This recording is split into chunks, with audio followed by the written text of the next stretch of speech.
that go? What are your thoughts on that? Well, Tom Homan's a professional, which is a lot more than Bavino and Christy Nome. But look, I think the thing we said is we're very clear about this, that we need these folks out of Minnesota, and we need justice for Renee Good and for Alex, and those were things that we came with. I think the thing that I'm most concerned about is the tone shift. If there was a tone shift, I wish it was because of the horrific shooting that somebody saw some morality, but I think it's probably the press. But with that being said, I'm not interested in a more efficient Metro Surge. I'm ready for them to get out of here, and I think that's what Minnesotans are talking about. So it was progress. Look, I never got a call from Bovino or Nome. Nothing. No, nothing. When they're coming here, and Tom Homan landed last night, and he called me last night and asked if he could have a meeting, and he was there at 9:00. So, look, I think that's progress, but. They started this fire, so we're not giving anybody credit for putting it out. But right now what we need a return to normalcy by these ICE agents out of here. And you talked about this. In all those meetings with the White House and with Tom Homan and his team, nobody asked about Alex or his family, so I appreciate you bringing that up. This family going through the horror of losing their son and then also to see him slandered like that, it's just not only slandered. I'm slandered by the top officials in the world, the most administration. powerful people in the world, and not taking it back. And look, for one whole day, certain news stations, that's all they were running, and that's one of the problems here. Look, Minnesota, they came here. We don't have near the undocumented folks that many other states do. Minnesota's a well-run state. Minnesota's a place where people get along. We welcome immigrant community, and they brought this down on us. And I think you're here, Anderson. You're telling your folks it's a siege. It's a siege in all respects. We have children being pulled from their parents. We have elderly people being drug out in this type of cold with no clothes. It's just absolute cruelty. I mean, is it in your mind political that they came here to Minnesota? Yes. There's no other facts for it. They've changed why they're here. Donald Trump himself said, I won that state 3 times. He didn't. And then I get a letter the other day from Pan Bondi demanding our voting records in this. And kind of like, well, we'll send these people out of here if you do that. But there was an implication, quid pro quo. Oh, exactly. Amateurish, but that's what they're doing, and they're never going to get those. And states control that. 10th Amendment. You're seeing all the contradictions. I appreciate you saying this. 2nd Amendment, 10th Amendment, everything else that is no longer there. But the one thing I can say is that come out of this, and you've seen it, the strength of the people of Minnesota, the decency of Americans, the ability to care for their neighbors, to be out there, that will last a lot longer than this administration. But I just say right now, it's very disheartening to me to see the president say Kristi Noem's doing a great job. I'm not sure there's been anybody more incompetent or cruel that's ever served in a cabinet position than her, and this is on her. And look, we need to know who these people were. We need these guys brought back here. That's the thing. I mean, we showed up to do an investigation, and we're not allowed onto the site. In any normal situation, your state investigators, the best, would be on the scene, would be working the crime scene, would be in charge of this, or at least working with federal law enforcement. And they've developed the trust of the people here, and what they come up with, they don't make any judgments on it. They turn it over. A grand jury will then bring indictments. Has Tom Homan made any indication that that'd be something? He said he would call Kash Patel about it. I asked him, I said, that's one of our demands that this happen. I also said, insult to injury. It's just like there's a cruelty that runs so deep it's hard to understand. They opened a federal investigation into Renee Good's wife, and that's still ongoing. And I said, look, you want to send some goodwill to the people of Minnesota, you need to drop that. But he indicated he would do that. I see the president say he might peel down a little bit. When you deal with the president, and I said, I'm in a situation where people say, well, you got to give him something, you got to do something, don't anger him or whatever. It's pretty hard not to be angry when your citizens are being shot. It's pretty hard to be angry when you see the amateurs out here, wreaking havoc. And there's no purpose to this. And I think what's really important to tell Americans, Minnesotans believe in law and order. Minnesotans believe that we should have border control. Minnesotans believe in due process, though. And Minnesotans want to know, if you say you're going to get the worst of the worst, quit lying about who you're arresting. Tell us who you're arresting. It is shocking just to see. I mean, we've known for a long time that these guys are wearing masks, but it is now just an army of masked men who seem to be acting with impunity and seem to be. I mean, I can't tell you how many of their videos there are of them, like, cursing out people. Look at the cruelty of it. And up at the Whipple building, if you went up there, the federal building where they're stationed, they come out to get in their car and they taunt these folks. And we finally got to the point where we have to keep order. And it's very difficult when they're undermining order. They create this chaos and we have to come in and clean it up. So we took over the security of that building. When I say we, the state and the National Guard. So instead of those scenes up there you saw of just chaos and smoke grenades or whatever, you saw National Guard with uniforms on with their names, no mask, handing out donuts, hot chocolate, and coffee. And today I got a request from the protesters up there if they could deliver homemade food to the National Guard who are away from their homes. That's the way this is supposed to work. These are your neighbors. We have a group of folks here, mercenaries, who are told we're the enemy. They're kitted up like they're in Afghanistan to do these things. They take 7 people to throw Alex on the ground and then shoot him. It's insane, and I appreciate all the news media that here is telling it, and tell the rest of the country, stand with us on this. This is a stand we have to hold on. They have to leave here. They have to bring these folks to justice, and they have to be some accountability to the top levels. Kristi Noem still having a job today is absolutely outrageous. Governor Walsh, I appreciate your time. Thanks so much. Thank you very much. Coming up next, my conversation with the woman who's been known for days as the woman in the pink jacket who bravely stood and documented what happened to Alex Preddy. She filmed it up close. What she saw and heard, what she's gone through, what her name is. She wants to be public because she is not afraid anymore. Why she's coming forward now ahead. Watched him die. I remember him arching his back and his head rolling back, and it was so fast moving, but not for me. Wow.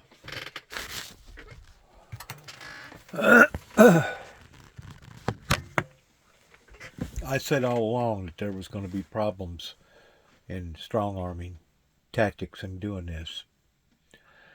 And, whenever you get to looking at big projects, it doesn't matter if it's construction projects, it doesn't matter if it's building a high-rise, it doesn't matter if it's building a bridge, it doesn't matter what it may be. You always have to put into the equation there's going to be mistakes, regardless whether they're intentional or non-intentional. And basically, this government needs to pay that family however many millions of dollars that man's worth, pertaining to the money that he was making.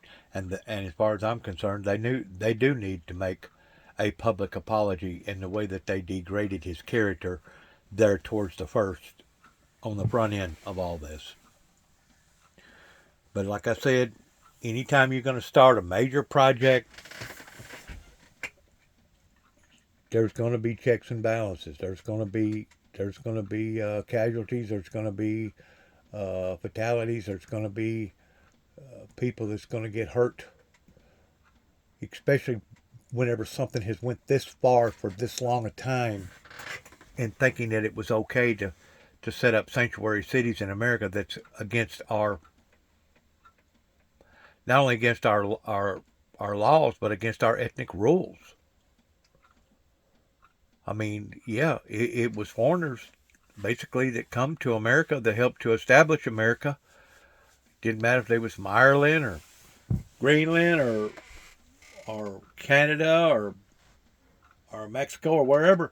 I mean, Europe. I mean, this is a melting pot, but it's supposed to be done in a legal, right way. You're not supposed to just bring every Tom, Dick, and Harry over here, in which, as far as I'm concerned, they need to target Miami.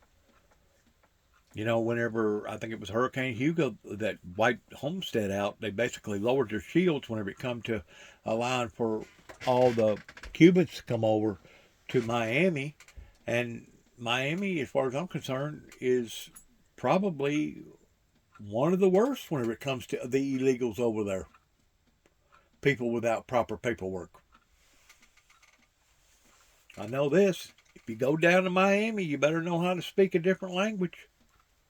If you plan on getting along with those people in any form or fashion, because I went to the Social Security office after getting a telephone call, and I had to wait for over an hour for a interpreter to come in there that could translate Spanish from English to Spanish.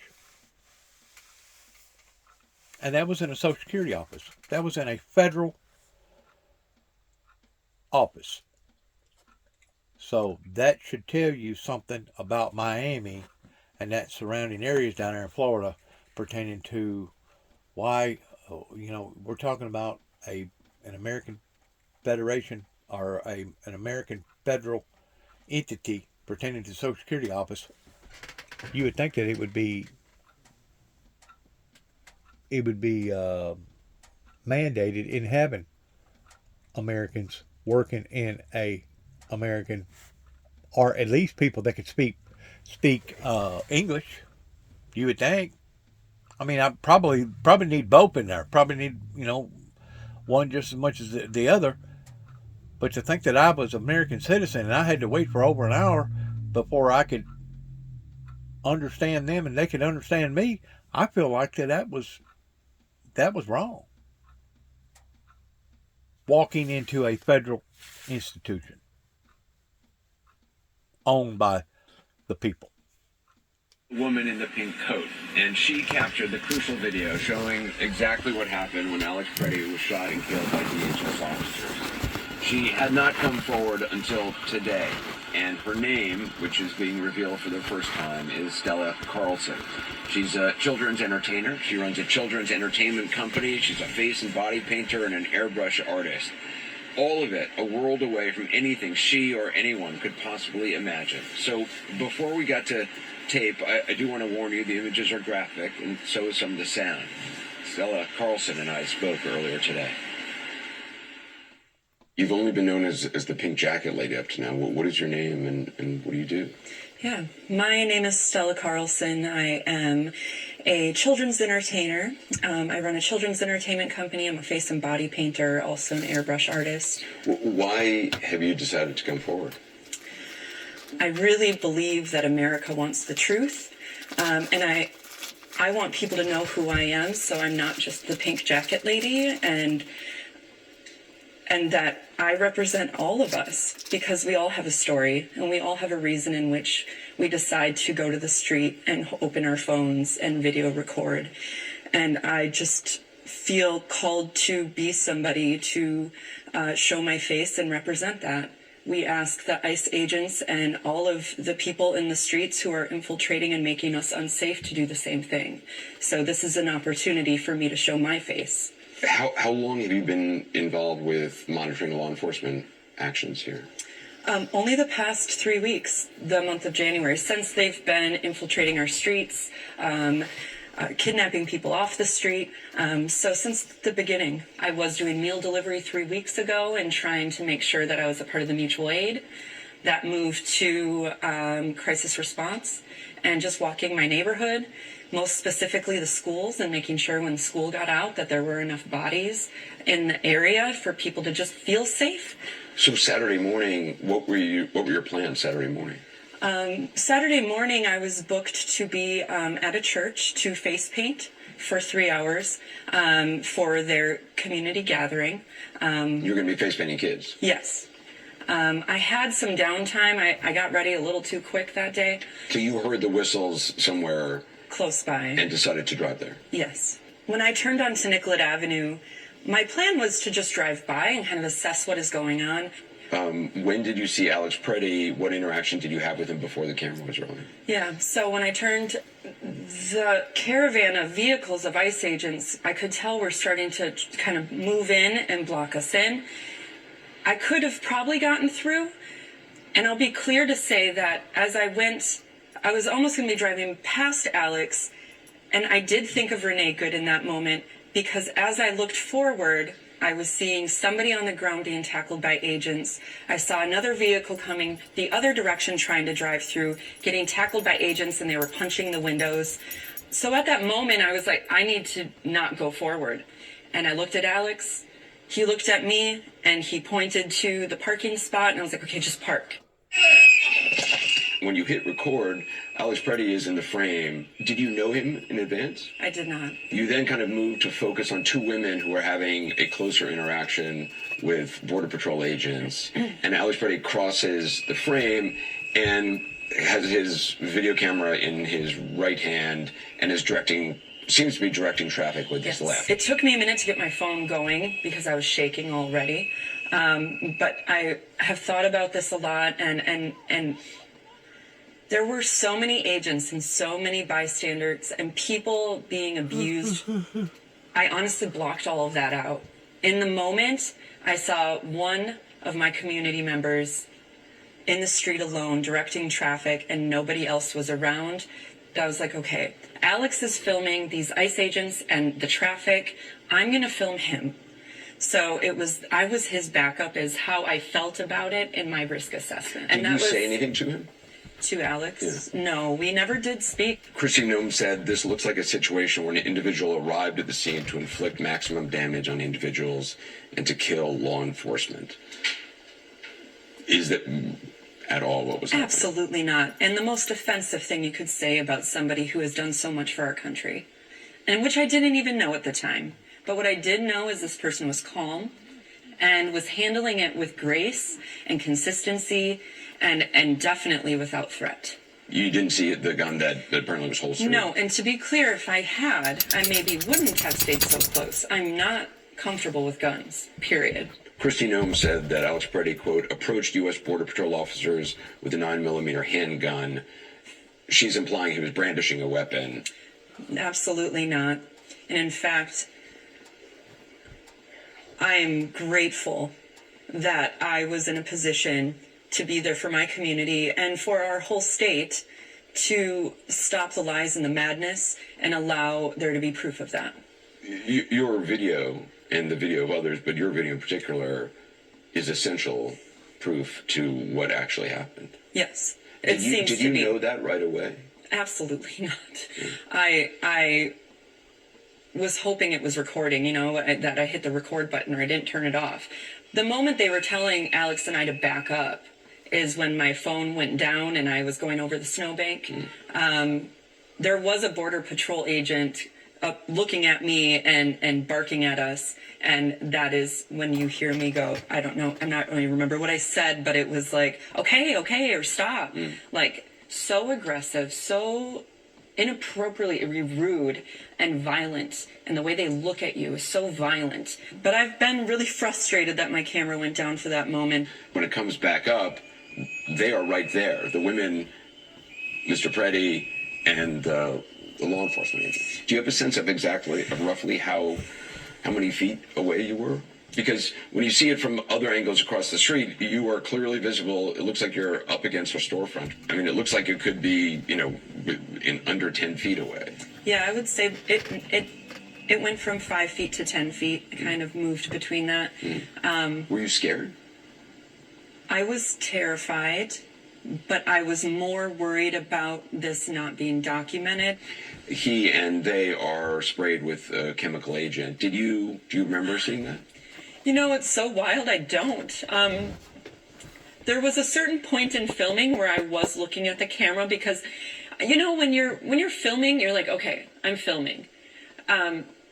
Once she was pushed down, I knew I was filming something. Before, I was just kind of filming in case something happens. Once something starts happening, my brain just went into like, there's something happening. And I just locked into my phone and I just started staring. That is when I started looking through my phone. I had no idea that tear gas even occurred.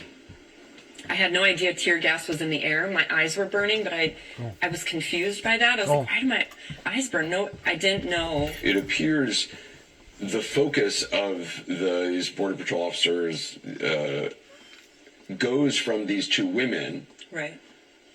And then turns to Alex Preddy. He still has his camera out, but they seem to then focus on him, pulling him down onto the ground.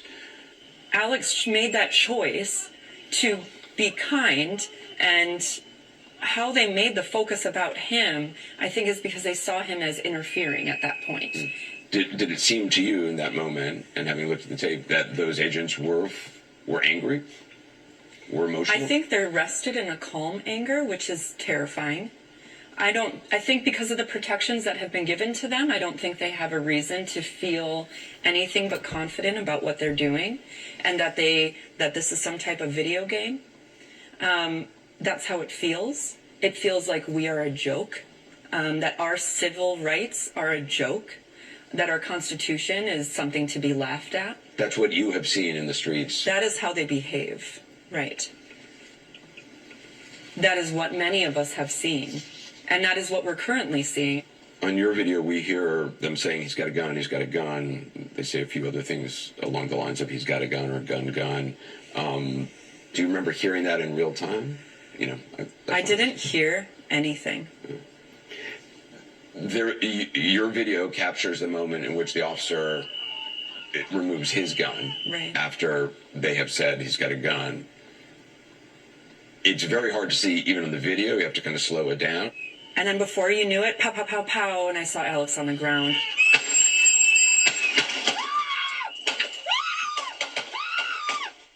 And then there's nobody around. After he was shot, the agents fled, and all I saw was Alex on the ground. One of the things that's shocking about the number of shots is that the last 5 shots or so are actually from a distance where he appears already lying on the ground, not moving. Do you remember that? Again, this is happening in I mean, 5 to honestly, 10 Alex seconds. being shot is the most memorable part of it. The agents are not a part of that, I think, because I watched him die.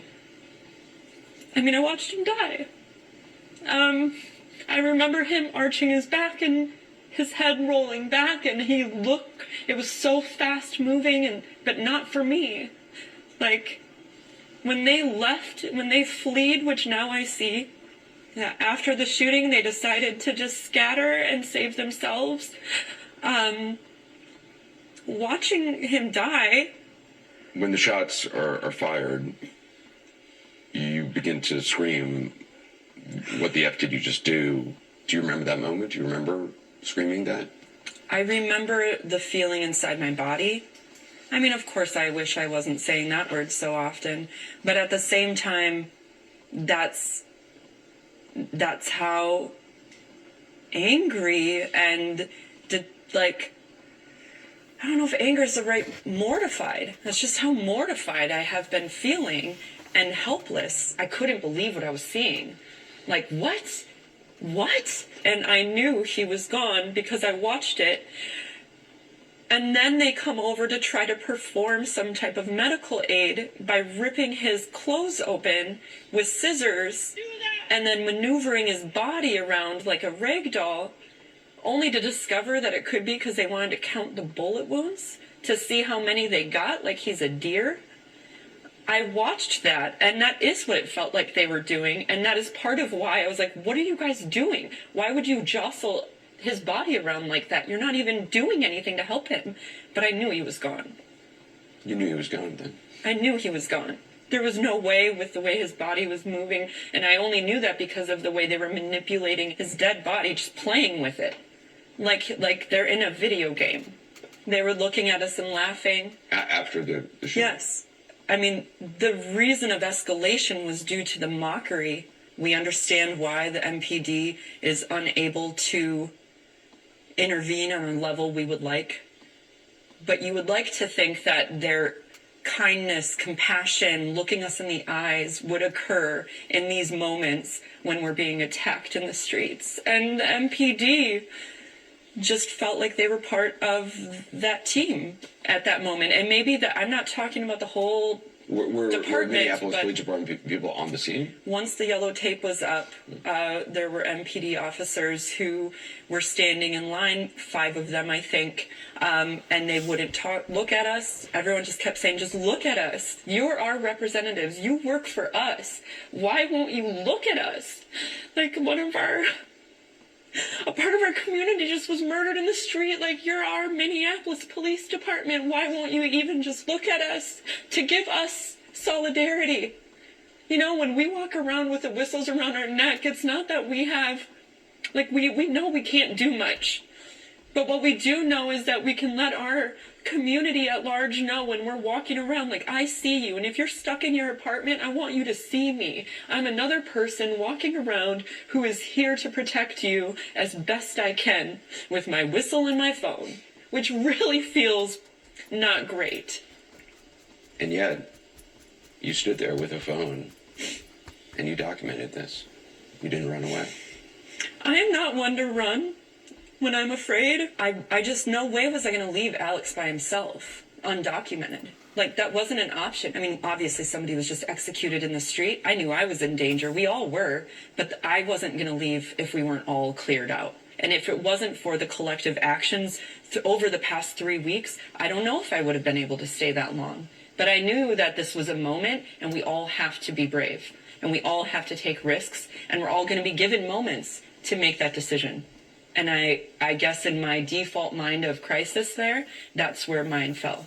And I'm grateful to myself, and I'm grateful to anybody who was supportive to me after, to make sure I could get to safety and get that video uploaded to the right people. The federal government says that they are investigating what happened. Have you been contacted by anyone from the federal government? FBI? No, I have Border not. Patrol, Homeland Security? I do have a legal team now who are fielding much of that, and I am no longer accessible in those ways. I talked to your attorney this morning. She said she had not received any outreach from the FBI or anybody from the federal government. I do not think they have my name yet. Obviously, they will. You've given testimony to state investigators. Yes. Do you have confidence in a federal investigation? No. No, I do not.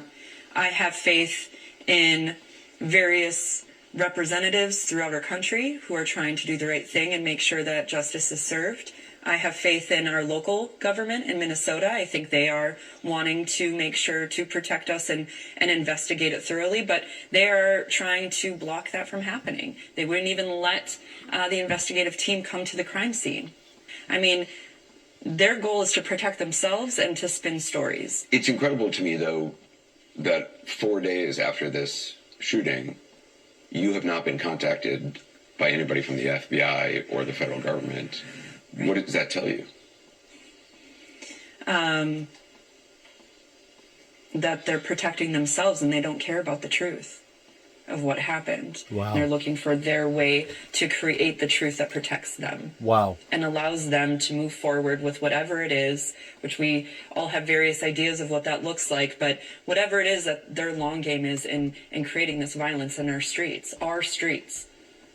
This is not, these are people from all over the country who have not been trained to intervene, kick down doors, break away families, leave children stranded in the street without their parents, having communities throughout Minnesota trying to come together to figure out who can foster all of these children who have been abandoned in apartments that have been kicked down with now no family around.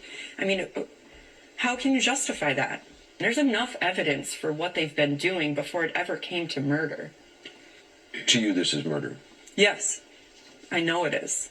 It was an assassination in full view in the middle of the streets of somebody who has served our country and continues to at the Veterans Hospital. Like, nobody should have to worry about being assassinated in their streets, especially in America, which nowhere it should be that way. I think people are feeling like there's nobody here to help us. There's nobody who can step in to protect us. And I think people are at a loss and shooken. Like, what do we do? What can we do? What is in our constitutional rights that don't seem to matter? The Constitution doesn't seem to matter. There's many people who have died, but we don't know what that looks like. You know, people from being detained and having a medical crisis without intervention. I've heard of many stories where people are sick and they don't have their medications. Like, all of those human rights violations, those stories aren't being told yet. So this is only the beginning of a very long road. When this does end, we're all ready to move forward with productive ways to make this better. But how do we do that when our local officials in the state of Minnesota also have their hands tied? So it broke down to, then it's us. We only have each other. Nobody's here for us. Nobody's going to help us right now because their hands are tied. So this is what we can do. I can document in case somebody gets detained, which is what I was filming, right? In case someone gets detained. Did I think I was going to be filming a murder? No. An assassination? No. Do you worry about you becoming a target because you've spoken out? Yes, absolutely. Yes. But yeah, I hope that me coming forward and doing this allows others to do it with me. I think there's safety in more of us taking those She's risks. very courageous. But I understand we cannot all do that.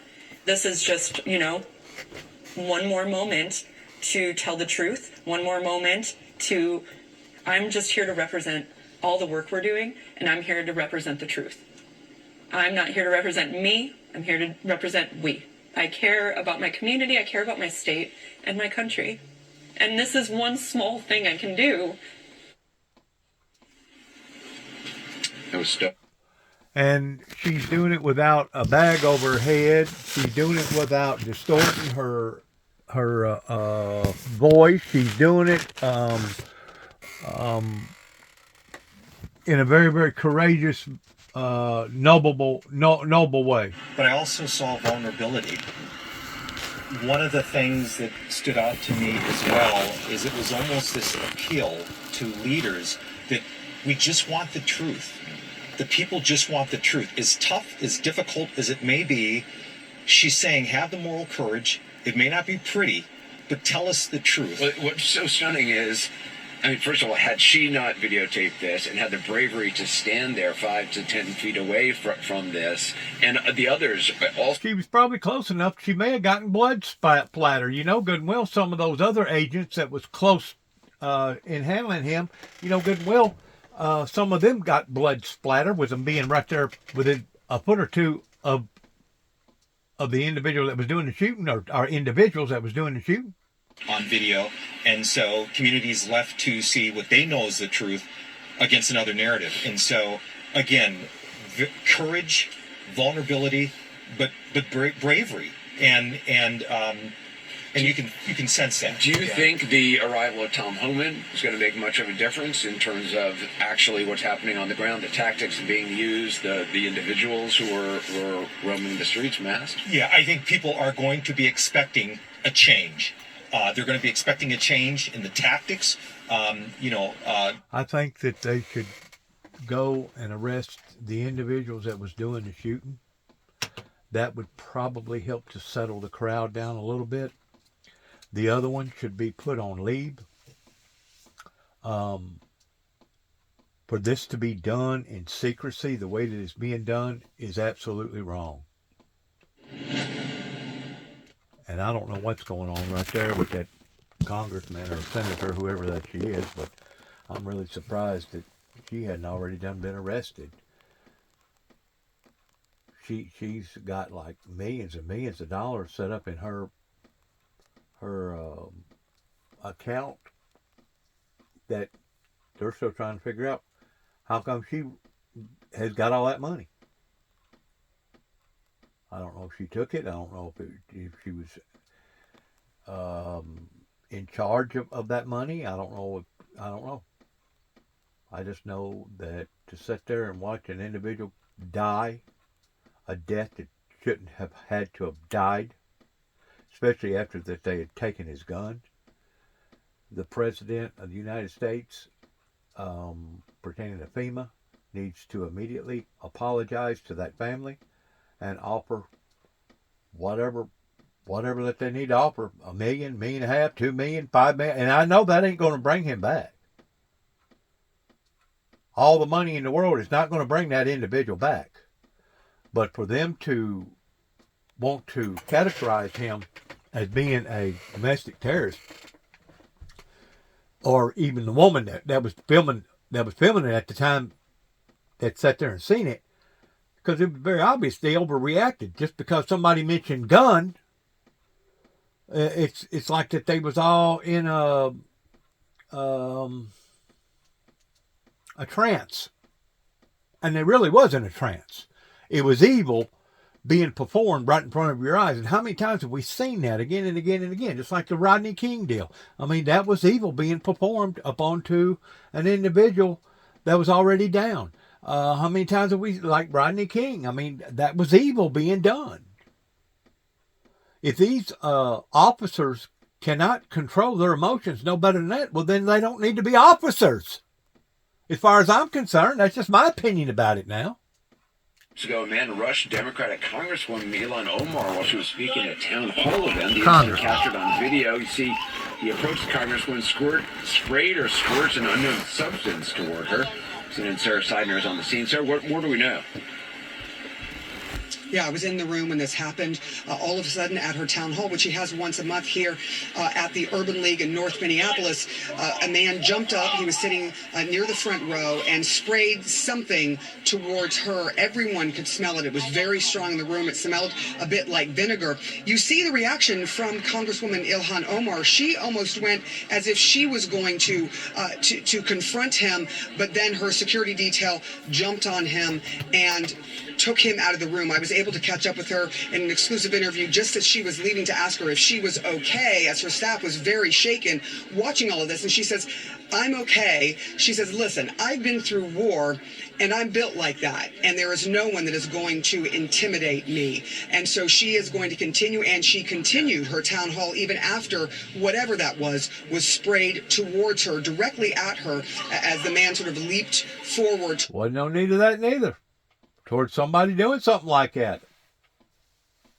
Man, oh man, that's all out of control situation. Good grief. Out of control situations. One out of control situation right after another. Like I said, whenever you have various political leaders that speak up in reference to what went on, and they do so in the wrong way, and they're not willing to stand up and admit to that, then you have antagonizing feelings. To the shooting. I'm glad that the president is sending Tom Holman to Minnesota, and I hope that his arrival will help restore order to the situation. It probably won't after they get through seeing this video. Good luck to all of us. God bless. God bless America, and shalom.